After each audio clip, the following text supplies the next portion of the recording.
Oke, kita mulai ya. Apa itu gagasan pokok dan gagasan pendukung? Tapi sebelum kamu tahu apa itu gagasan pokok dan gagasan pendukung, kamu harus tahu dulu apa itu paragraf. Nah, kemarin Ibu sudah menugaskan kamu untuk menuliskan paragraf tentang pengalaman belajar di rumah ya. Nah, apa sih Bu Dini paragraf itu? Jadi paragraf itu adalah kumpulan dari beberapa kalimat. Nah, jadi ada kalimat, banyak kalimatnya berkumpul jadi satu. Nah, itu namanya paragraf.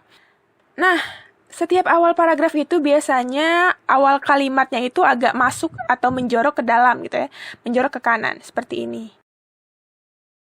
Oke, lanjut. Setiap paragraf memiliki gagasan pokok dan gagasan pendukung. Nah, jadi setiap paragraf tuh pasti ada gagasan pokoknya, pasti ada gagasan pendukungnya. Lanjut, sekarang kita cari tahu apa itu gagasan pokok dan gagasan pendukung. Nah, kita mulai dulu dari gagasan pokok ya. Jadi, gagasan pokok itu adalah ide utama atau inti utama yang dibahas dalam suatu paragraf ya. Jadi, intinya apa sih paragraf itu? Paragraf itu ngomongin tentang apa sih? Gitu ya. Nah, gagasan pokok itu bisa disebut juga ide pokok, atau bisa disebut juga gagasan utama, terus bisa disebut juga ide utama, bisa disebut juga pokok pikiran. Jadi, gimana sih Bu cara menemukan gagasan pokok? Nah, gagasan pokok itu dapat ditemukan dengan cara melihat dulu kalimat utamanya. Nah, kalimat utama ini bisa terletaknya di awal paragraf, bisa juga di akhir paragraf, bisa juga campuran antara awal dan akhir. Tetapi biasanya kalimat utama itu pasti seringnya itu berada di awal paragraf. Kalau misalnya pun ada di akhir, itu cirinya tuh ada kata jadi, ada kata oleh sebab itu, ada kayak kata-kata yang menyebutkan kesimpulan. Ya, itu untuk yang akhir. Tapi biasanya paling seringnya itu kalimat utama itu ada di awal paragraf atau awal kalimat. Coba kita langsung ke contohnya saja ya. Nah, ini ada sebuah paragraf ya. Di sini Ibu bacakan, buah tomat memiliki banyak manfaat untuk tubuh. Buah tomat dapat dijadikan sebagai masker wajah. Tomat juga dapat dimanfaatkan untuk menjaga kesehatan kulit. Selain itu, tomat juga bisa membantu mencegah kanker dan untuk kesehatan jantung. Nah, kira-kira ini kalimat utamanya yang mana? Intinya tuh yang mana? Ini paragraf lagi ngomongin apa? Gitu ya. Berarti, kalimat utamanya ada di awal paragraf ya, atau awal kalimat. Nah, jadi kalimat utamanya adalah buah tomat memiliki banyak manfaat untuk tubuh.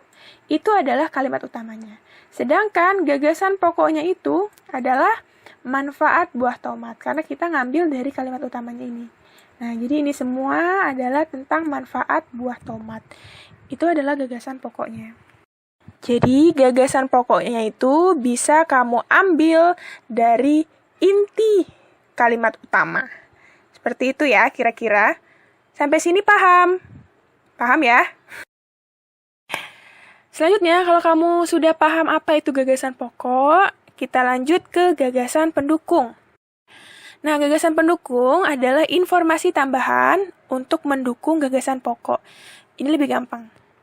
Nah, gagasan pendukung ini dapat ditemukannya pada kalimat penjelas.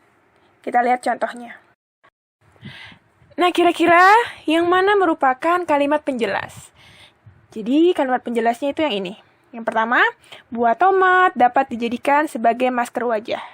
Lalu, tomat juga dapat dimanfaatkan untuk menjaga kesehatan kulit. Lalu, selain itu, tomat juga bisa membantu mencegah kanker dan untuk kesehatan jantung. Nah, itu merupakan kalimat penjelas. Nah, gagasan pendukungnya itu diambil dari kalimat penjelas yang tadi. Jadi, yang pertama gagasan pendukungnya itu adalah manfaat tomat untuk wajah.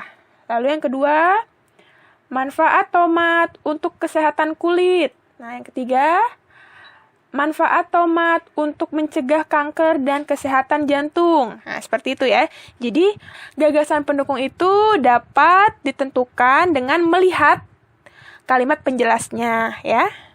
Oke, jadi kesimpulan dari pelajaran hari ini, gagasan pokok itu adalah inti dari teks atau dari paragraf. Gagasan pokok dapat ditemukan dengan mencari kalimat utama. Kalimat utama dapat ditemukan di awal, di akhir, atau awal dan akhir, tapi lebih sering ditemukan di awal. Kalau misalnya di akhir, itu cirinya itu seperti ada kalimat jadi, ada kalimat dengan demikian, ada kalimat oleh sebab itu. Lalu bagaimana dengan gagasan pendukung? Kalau gagasan pendukung itu adalah informasi tambahan dari suatu paragraf. Nah, gagasan pendukung itu bisa ditemukan dengan cara melihat dulu kalimat penjelasnya. Jadi kalau sudah ketemu kalimat penjelasnya, baru dibuat gagasan pendukungnya.